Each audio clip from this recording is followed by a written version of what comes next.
In the dark periods of the 1900s, when deaf culture was harassed and American Sign Language, or ASL, was declined as a language, William Stokoe published a book proving American Sign Language as a genuine language. Deaf people were mistreated and had several conflicts with the hearing population who wanted to obligate them to be oral. William Stokoe was hired to try to get deaf people to learn to be oral and forget about signing, but luckily he was amazed at ASL. He researched American Sign Language extensively with students at Gallaudet University and published a dissertation that helped to change people's perspectives on deaf culture. Immediately after this, the dark periods for the deaf population were finally over. Sign language is now considered a language and deaf people are now respected and treated fairly. In the early 1800s and most of the 1900s, deaf people were not treated fairly but instead unequally. Alexander Graham Bell, one of the biggest oralists, advised deaf people not to get married or have children because if they did, deafness would continue to be a problem. Bell stated that this tendency of deaf people marrying deaf people would eventually lead to a deaf race and would be a great calamity to the world. Bell continued to support oralism until his death in 1922. The International Congress on the Education of the Deaf met in Milan, Italy in 1880, named the Milan Conference to discuss the learning for the deaf. The controversial argument was to consider if deaf people should learn to be oral or not. The supporters of the oralism method won the vote, and of course Congress declared that the oral method should be preferred to that of signs in the education and instruction of deaf mutes.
Since the 1880s, when a movement against signing began at the International Conference in Milan, schools for the deaf had insisted that their students communicate orally.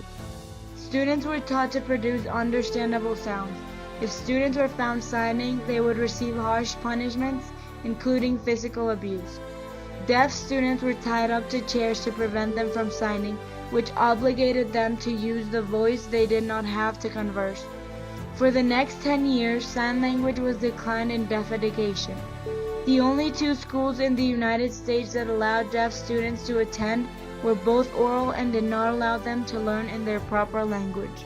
Finding jobs or even getting the opportunity for an interview was a difficult situation for all the deaf as they had little to no job opportunities. They were also not allowed to join the military. Hearing people did not think deaf people were capable of working and thought they lacked communication.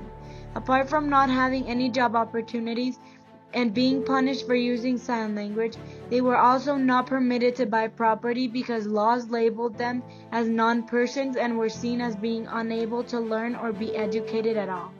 Many deaf people were forced to have guardians to prevent arguments and problems with the hearing population. Many deaf people fell into depression since they were not allowed to sign, and it was impossible for them to communicate with someone who has no knowledge of ASL. In 345 to 550 AD, St. Augustine, a Christian priest, believed that deaf children were a sign of God's anger at the sins of their parents. Hearing people saw deafness as a huge issue and were finding ways to solve it even if it meant unfairness towards deaf people. They strongly believed deaf people must learn spoken language to fully function in the hearing society. Deaf people were seen as ruiners of society for being different and for not being able to communicate properly using their voices. But for the deaf, being born without the hearing sense was no problem at all. Hearing people invented SEE or Signed Exact English. Deaf people despised the SEE program as it was invented by people who had no clue about ASL and it wasn't a real language. SEE helped deaf people learn English and how to write it, but it did not help them learn what it was or really understand the word, and deaf people are all about visuals. SEE changed most of the ASL signs so that the first letter of the sign matched the first letter of the word. They also fixed the signs to be an exact representation of the English vocabulary and grammar. This provoked huge disagreements amongst deaf people because it was extremely dissimilar. Sadly, many deaf people were forced to learn Sign Exact English. 90% of the deaf have hearing parents, and their only easy way to communicate was through the SEE system, as they had little to no experience about American Sign Language. As I mentioned earlier, William Stokoe arrived at Gallaudet University in 1955 to educate deaf students on how to be oral. In his time at Gallaudet, his interest in ASL linguistics grew. He was astonished at sign language and knew exactly how to prove that ASL was an authentic language used by deaf people to express themselves and communicate properly. William Stokoe was not deaf and had no prior interactions with deaf people before coming to Gallaudet University. William Stokoe understood that nothing was going to prevent deaf people to communicate using their own language, and they would find a way to teach the whole deaf population, no matter if it was permitted or not. Stokoe met with his students at Gallaudet to help him understand the principles of ASL. Stokoe studied ASL and discovered that it contained linguistic features like syntax, phonology, morphology, etc., like any other language. William Stokoe's huge dedication and effort led him to gather information about the deaf and their language.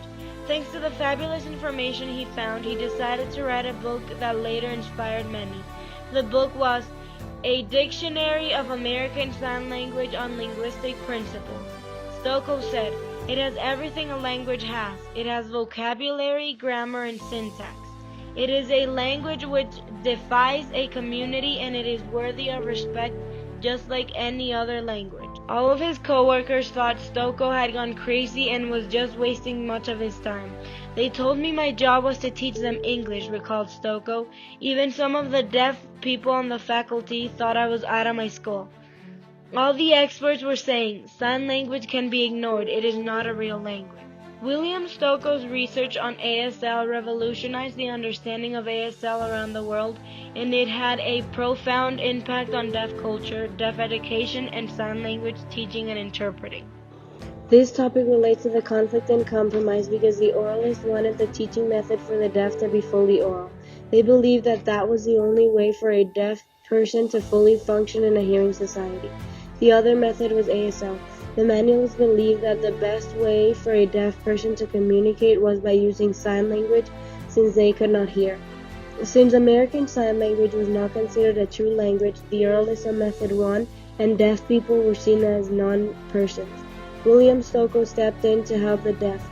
He wrote a book that made people around the world change their perspectives about ASL and proved American Sign Language includes everything a language has. William Stokoe had a huge impact on ASL and the deaf community. He was considered a hero for the deaf society as he decided and dedicated his time to help and keep their language existing.